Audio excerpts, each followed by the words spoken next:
Hi, I'm Jordan Wade. So we did the Project 33, the Butler County Opioid Prevention Project. We put a bunch of time into this. We had a bunch of different resources for all the research that we did. We did a lot of stuff online, and we had enough time to speak with our supervisor for a little while to fill us in on basically the situation that's going on down at Poplar Bluff. It is in Poplar Bluff, which is in southeastern Missouri. And so we'll kind of run through basically some of the recent events that have kind of led them to where they find themselves today. So yeah, this is our presentation. My name is Clayton Green. I'm a junior at Mizzou. I'm studying finance and banking with an emphasis in real estate. So one thing that I really liked, our supervisor really wanted us to relate the project to our degree.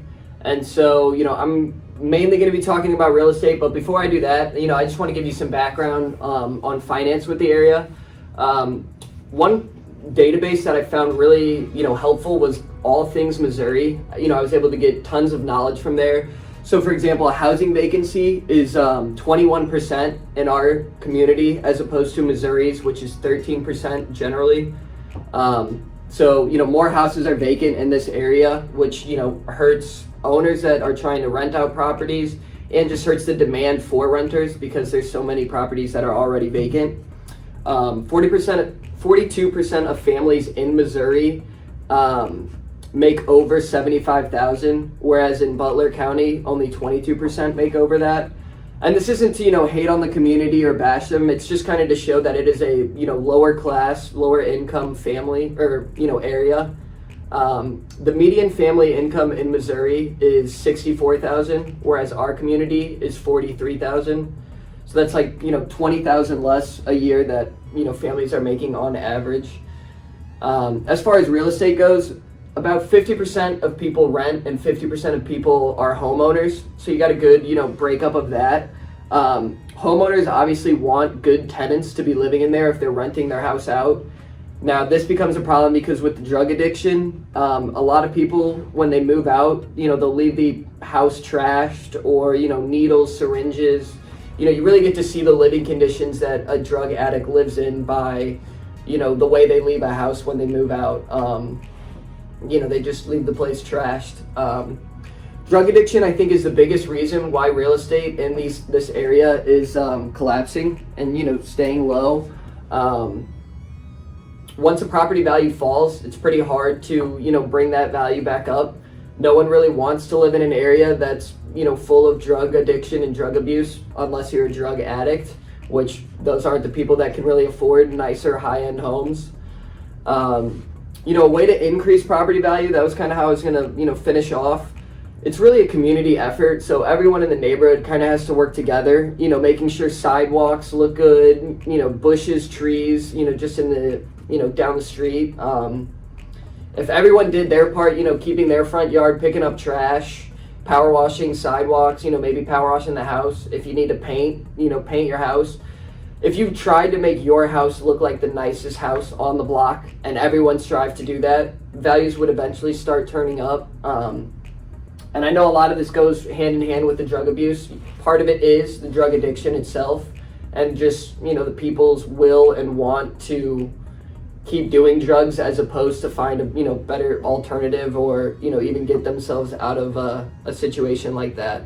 But something as simple as, changing your front door or cutting your grass regularly and fertilizing, that itself will just add property value. And, to the homeowner, you're putting money in your pocket and putting yourself off better financially later on. All right, so from there, I'm Jordan Wade. Like I said earlier, I am a senior marketing student, so my slide is a little bit more focused on like the demographics of the area. So basically, I'll give you a rundown of what the people are like and some of the struggles that they have in the area. So a big problem that Poplar Bluff area is having right now is petty theft. These criminals are basically, they are fueling their drug addictions and they're stealing small items. There's burglaries, break-ins, that sort of stuff, and robberies, basically a lot of times to fuel these addictions. Another problem that we have learned about is that the jail in Poplar Bluff was actually flooded out recently. There was some flooding in the last couple months, and that threw a huge curveball at them and the correctional system.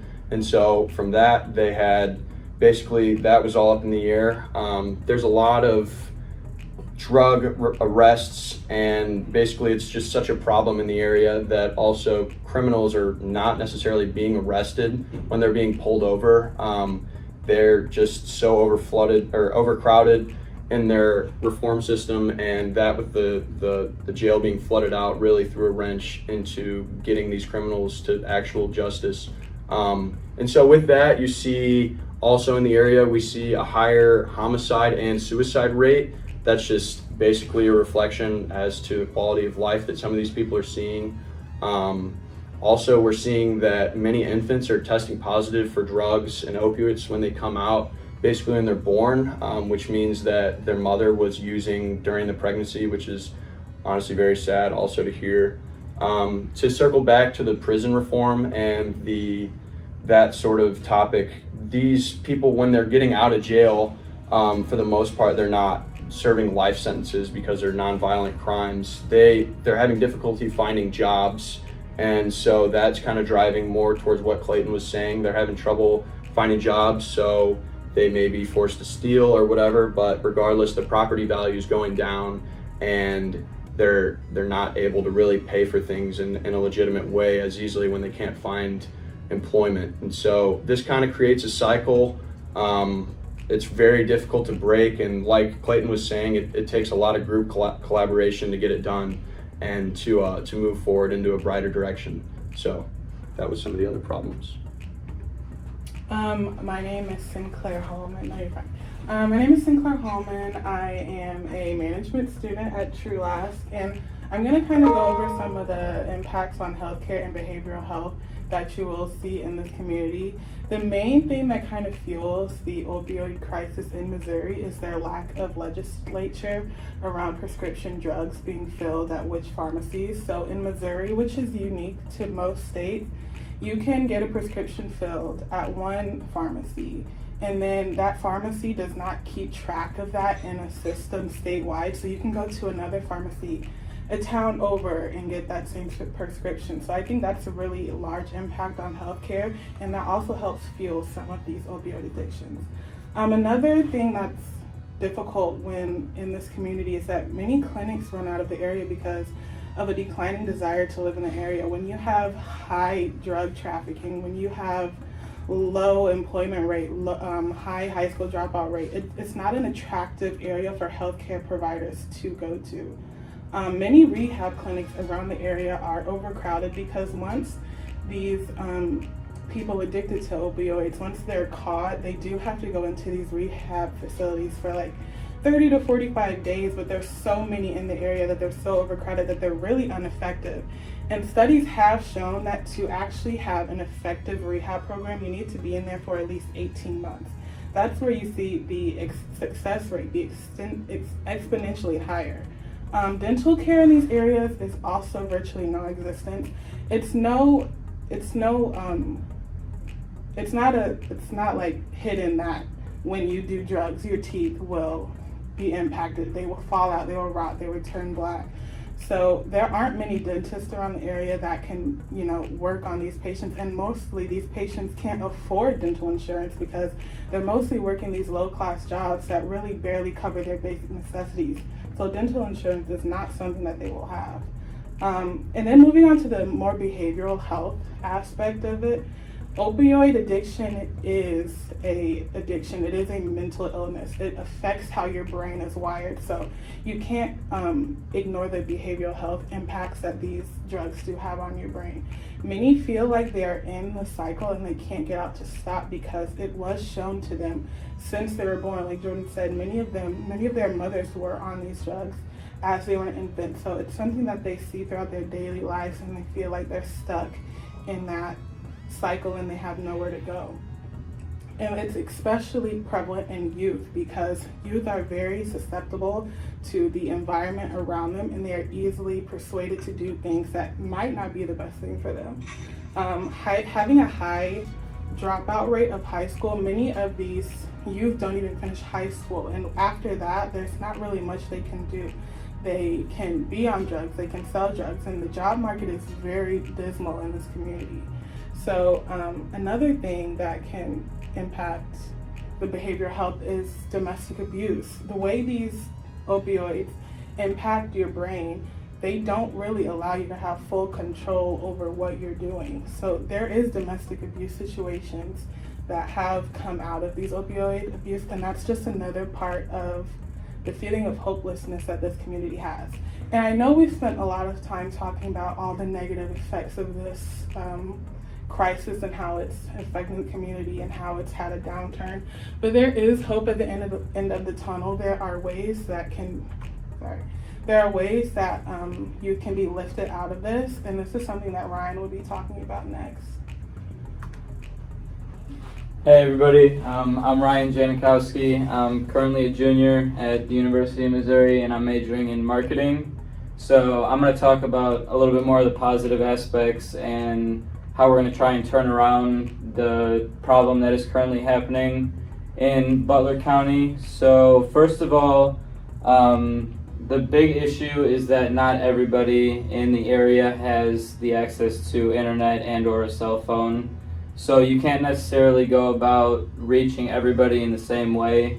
But as for those who do have the access to internet, they would also have access to Instagram and Facebook, which is why the first thing we're going to try and do is use targeted ads towards them. And basically how we're going to do this is using Facebook Ads Manager. Through that platform, Facebook owns Instagram, so the ads you make can be put out to either app. And basically how it works is you make the ad and then you'll go and you make your target market. And that's one of the things I'm really interested in doing in my major actually, and as far as a career, is target marketing. So we're going to target specifically, first of all, location. And through location, we can target people specific to Butler County. So it uses people's geographic location when they're logged into either Facebook or Instagram. And it'll send a signal saying that they are in the area, and that's when those ads will start to appear on their feed. And then we'll also target. And the biggest target segment that we're looking at hitting through these ads is going to be adults that most of which are unemployed. So they have the time to just sit around and do and build these habits basically. But then the second target that we're going to try and hit through these ads is younger children. So we're going to be looking at middle school, and I'm going to get to that a little later down here.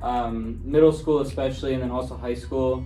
But those individuals who have parents that are already doing this see that in the house as a, I guess you could say, normal behavior. So they're desensitized to it, and they think that that's something that's okay to do when they have access to it or when they get older. And then moving on, we're also going to be looking at creating a podcast. We're going to be naming that The Lost Art of Dreaming. And basically how this is going to work is we're going to find current and former addicts in the community that would like to speak about their addiction and are okay with that being published for other people to listen to. And we think that's a great idea to kind of give anybody that's thinking about forming a habit or already has a habit to hear someone's real story, hear how it really affects someone, and it's kind of a more personal experience rather than just a statistic being thrown at you. And we think that'd be a great way to reach people. And then moving on to people without internet or access to podcasts and Facebook and Instagram, we're going to be using billboard ads. So when people are driving around, walking around the community, a billboard will be really easy to spot, and you don't need a cell phone to see that. It'll just be right in front of you. And then moving on to the peer mentoring program. This was one of the biggest parts that we worked on coming up with throughout this project, having a lot of discussions with our supervisor about how this would be implemented. So basically how this is going to work is how I mentioned one of our biggest targets is going to be the children. in the middle school and high school aged individuals. We're going to have people that are slightly older than them, so high schoolers would be talking to college students, middle schoolers would be talking to high schooler students, and it just kind of creates a relationship that's not like a parent telling you what to do. It's more of a friend talking to you about why you shouldn't do something, and we feel that kids definitely take better to talking to a friend than they do to an adult. So a lot of schools in the area don't necessarily allow for school to be missed, even if it is for an activity like this.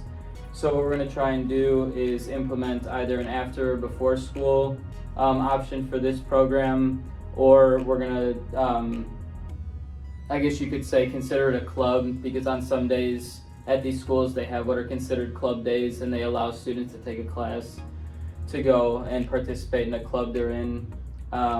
And then besides just warning them about the dangers of it, we're also going to give them the resources that will allow them to help their parents get help if their parents are afflicted with a drug habit. And yeah, other than that, we're moving on to the... Just real quick to build off of what Ryan was saying with the peer mentor project. The main goal is just, these kids, like Ryan said, they see their parents, addicted to drugs and just grow up with it, and it's become normal for them. We want to just show them what else is out there, show them the world, tell them, you can go to high school and finish high school and go to college, and that it's a cool thing to do, and to get a college degree and, be able to move out of this area, or even find, a higher level education job there and not just have to work a minimum wage job. A lot of these kids just they've never seen it, so they don't think it's possible for them to do. And, we just want to show them that that is something that can be done.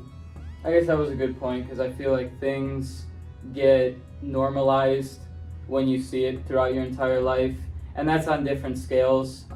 We see things in our lives that become normalized, and even though to many of us an opioid addiction seems extreme, on their level where they're coming from, that's just what's normal. And if it's that close to home when you're growing up, you really see no issue in doing that when you're older. Anything to add, Jordan? Yeah, absolutely. It's absolutely hard to see the fault in something that you're completely normalized to. I agree with you guys definitely in saying that the more you're around it, the more normalized you become, and the less you think of it if you end up doing it.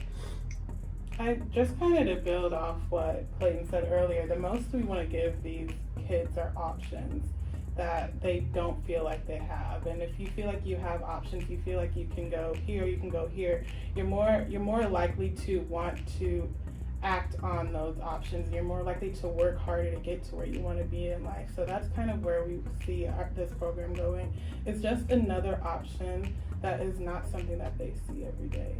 And this entire issue, I guess, hit really close to home for me personally, because back home, one of my friends I grew up with, he started getting into various drugs, and it ended up affecting his grades first of all, and then he just stopped going to school, kind of pulled him away from his family and everything.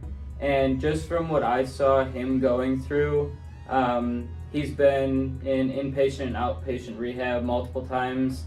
And as Sinclair mentioned before, I forget the exact statistic, but it takes more than just a little bit of time to cure an issue that big and a habit that strong. And it happened multiple times with my friend. He went to an outpatient rehab program, and it took 30 days, and then after that month he was back doing what he did when it first started. So definitely takes time, and that's why we just want to be able to devise a way to get information out to people so they can either not get these habits or quit them if they've already started them.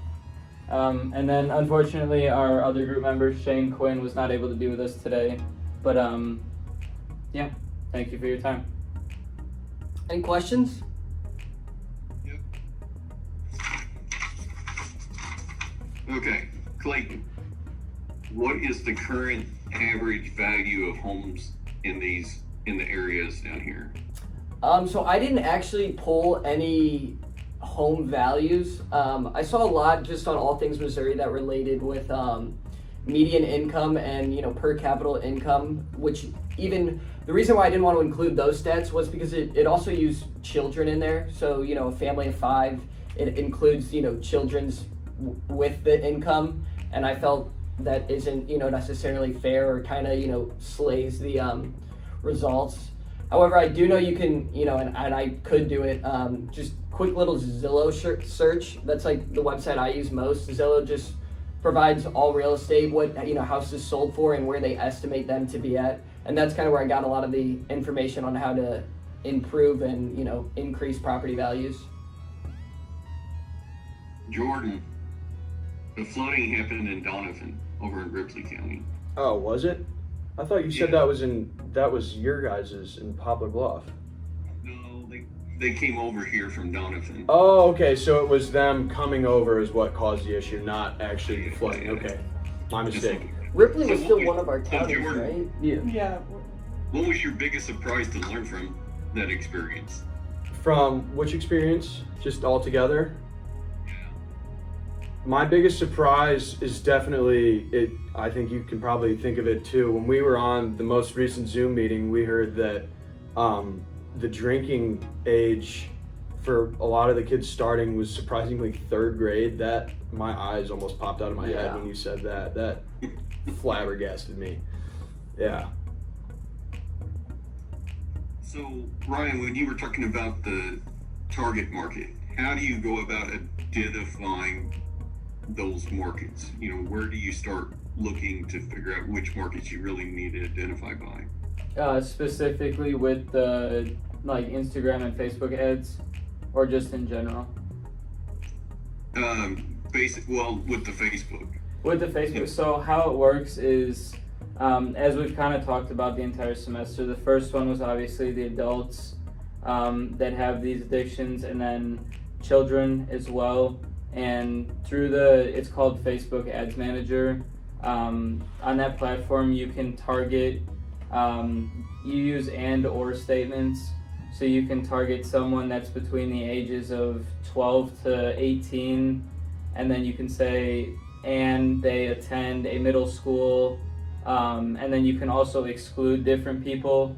So you can say, exclude people in, let's say, honors programs that we don't think are afflicted by this issue. And basically what that's doing is it's specifying your market to the smallest possible number, so only the people you want to see it are seeing it, and also you're not paying for people to see it that you really don't need to see it.